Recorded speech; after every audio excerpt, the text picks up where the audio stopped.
an action. I can play some examples for you, right? Now, so on both sides, what's a better way to have this conversation? First of all, what's the goals? If we don't have a common goal, we don't fucking have to have a conversation. All right? We don't have to. There's no need. There's more than enough space in the skies for all the birds to fly without touching each other. There's space. There's more than enough space in the sky for everyone to fly without touching each other. Right? Unless we've identified a common goal, and then we can have a conversation. If you're not willing to do that, don't engage the conversation. All right? Don't.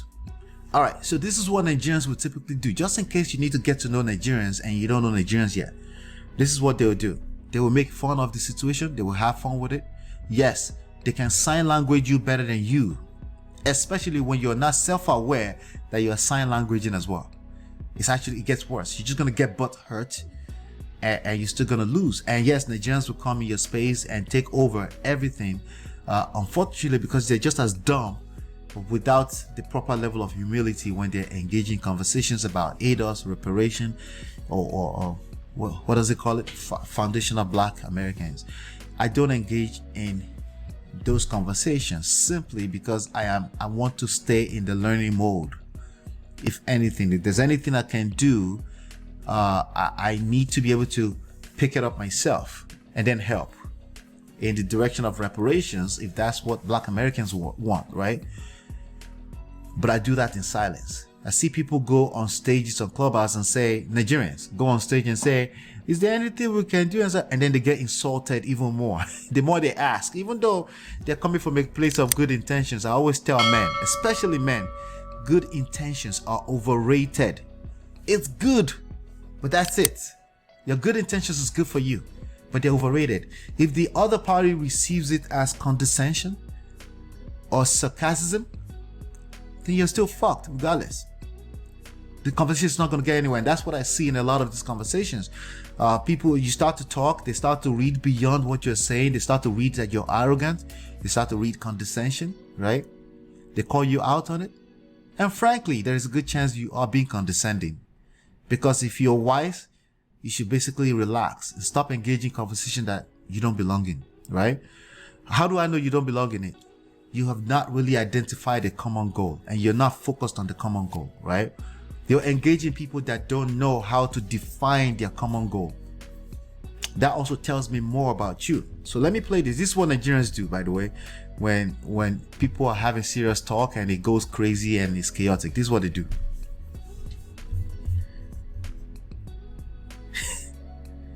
Did you see that? That's the Nigerians after making Tariq jobless.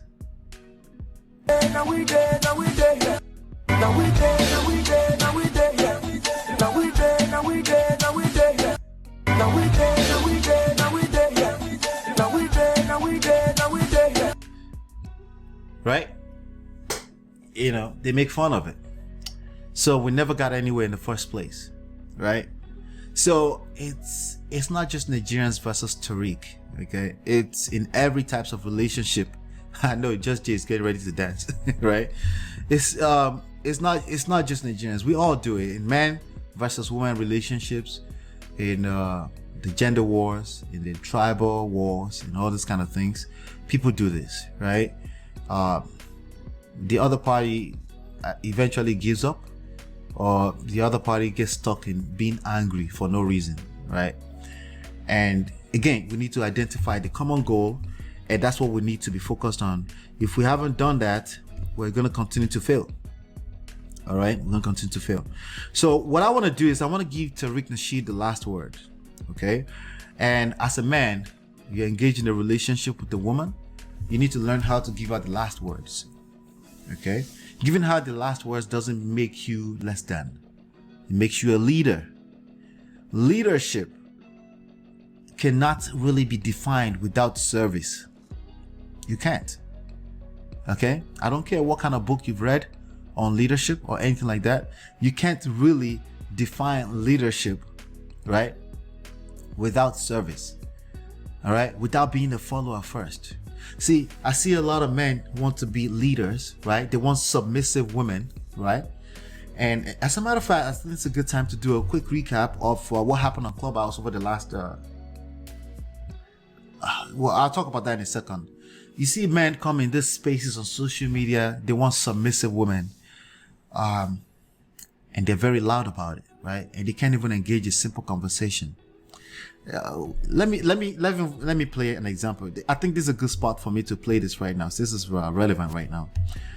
I'm gonna play a clip. Like literally, Lapif Network they just released it. Now I'm a big fan of the Lapif Network. A big fan. Okay. I don't know those guys personally, so I can't claim that I like or not like them. I've never been in the same space with them, but I respect them for the platform they've created, because it allows us to see the true colors of the society we live in, so we can adjust accordingly. So from time to time, I will do reaction to some of their clips, you know. So instead of me going to hang out behind the scenes just so I can say two words, I just do that here, and then we can have fun there. Fair use. All clips that we use here, we use them in fair use. Just keep that at the back of your mind. All right, so here's the Nathan. I just saw it. So when I saw it, it conflict what I see right now. So let me do a quick setup here, right? Mr. Logic is a guy that's been showing up. Lapid Network is a platform where they go live. Originally, they go live on Thursdays. I think tonight they have another live session that I can't sit on a 5-hour stream. So I watched it for obvious reasons. I don't have time for that, right? But I watched the smaller clips, right? And so this guy's been on there for a few weeks right now. His name is Mr. Logic, right? I very much enjoy his rhetorics, right? I disagree usually 100% with them, you know, but there again, if you look at results, there's a good chance that, you know, our lives are different trajectories, so I can respect his opinions. But just watch what he's about to say, right? He's addressing the ladies, right? And in fact, on this particular, let me say something right now. You can go ahead and watch them. I'll try to put the links to their original videos in the description as I remember, right?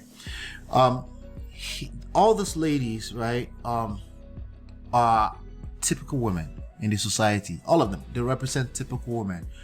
When you listen long enough, which a lot of men in this space are not patient enough to listen long enough to a typical woman anymore. A lot of men are in their feminine. As a matter of fact, all of these men are too much in their feminine. Too much in their, all of them, including Lapiv JR himself. The few times he's actually said something. Now, he's the